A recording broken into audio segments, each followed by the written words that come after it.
Hello everyone, welcome back to another Pokemon the series, the beginning episode talk. So, this episode starts off with the gang reaching Mount Moon. However, there seems to be someone in trouble who's being attacked by Zubats. So, Ash and Pikachu save the man who is revealed to be Seymour, not Simmons. And he thanks them with hugs and poems and, I don't know, potentially he was about to, I feel like, go into song as well. But there is a question that is looming in this episode, and that is, why are the Zubat outside of the cave? So they go inside the cave and learn that the lights are on, which is something that isn't supposed to happen. And we learn of the backstory of the Moonstone and the fact that it came from space.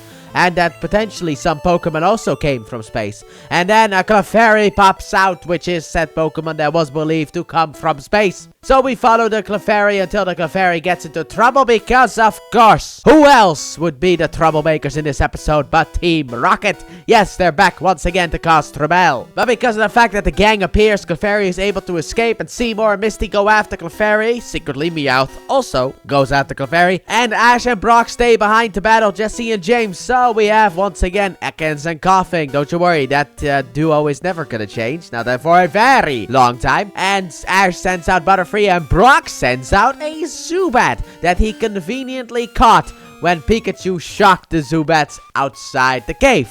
Because Ash tries to catch a Pokemon in the cave, and then Seymour's like, don't! But Brock caught it outside the cave, so that counts. And once again, Coughing smokes up the place, so Butterfree uses Whirlwind, and Zubat uses Double Team?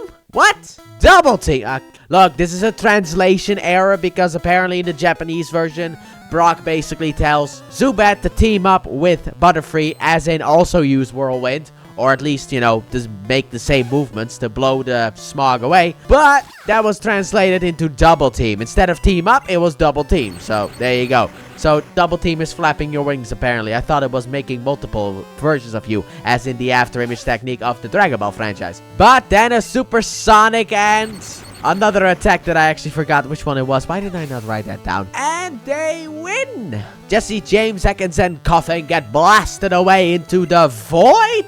Look, I know that they love in the early stuff to use like those weird backgrounds, but this time it looks like they're just being sent into the void. So with Clefairy makes it outside. Misty and Seymour follow it, and apparently Meowth as well. And Clefairy jumps off of a bridge into Misty's head, and they land in the river. So now Misty is at her element, apparently. So Meowth is ready to battle, and Misty sends out her Pokemon, and it is such a dumb Pokemon. It's a Pokemon that's even dumber than Goldeen. It's a Staryu. I don't know who would use such a thing, but still, it's Staryu.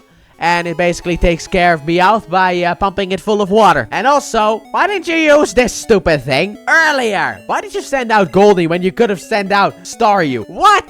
She sends out like Goldeen back in episode 3 when Team Rocket was at the Pokemon Center trying to steal Pokemon. And now she's like, oh, let me send out Staryu. You know, one of the water-type Pokemon that can actually battle outside of the water? Come on, dude. That's such a stupid thing. But she wins because, in her words, she's awesome or the best or whatever she said. So meanwhile, at night, Brock has apparently prepared some special Pokemon food, as, you know, he wants to become a breeder and all. And Ash tastes that food and finds it absolutely disgusting. So then we finally make it to the main room in the Mount Moon, and there is one gigantic moonstone there, and a bunch of little ones around it. So the Clefairy are dancing around it, and when Ash asks Pikachu what they're trying to do, we have a bit of a puzzle to figure out, but the answer is Clefairy's pray to the moonstone. However, Team Rocket once again appears, because, you know, you can never have too much of a bad thing, right? And they use the smog in order to steal the giant moonstone. So Onyx follows them, and then they got out of the hole and are riding down the mountain with the giant moonstone. How did Onyx catch up?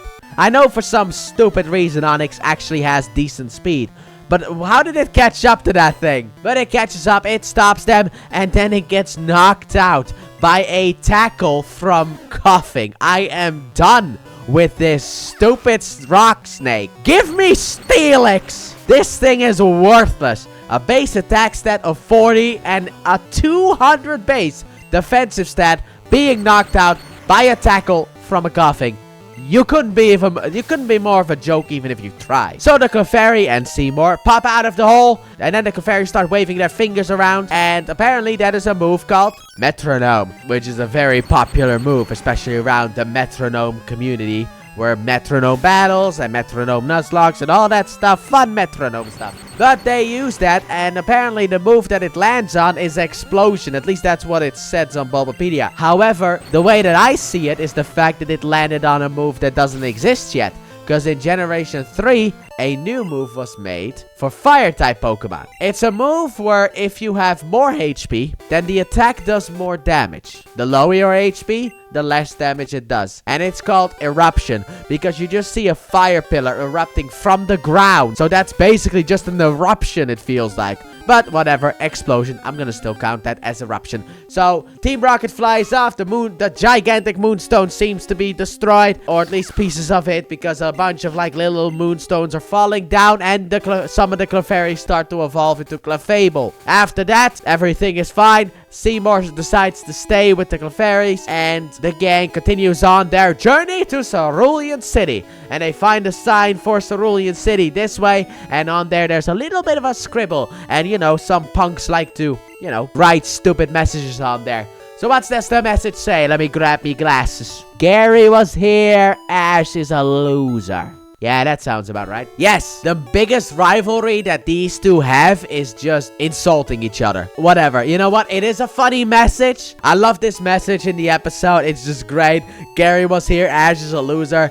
That is such a funny thing. My main issue with Gary is the fact that Ash never battles him. He will not fight Ash for the entirety of the Kanto arc. Ever. They never have a battle. I don't like Gary as a rival. He's a cool character, but I don't like him as a rival because he doesn't feel like a rival. Ash has 2 battles with him, and none of them are in Kanto. He's just being a bully. And that's the end of the episode. And overall, for me, this was a lesser episode, I guess.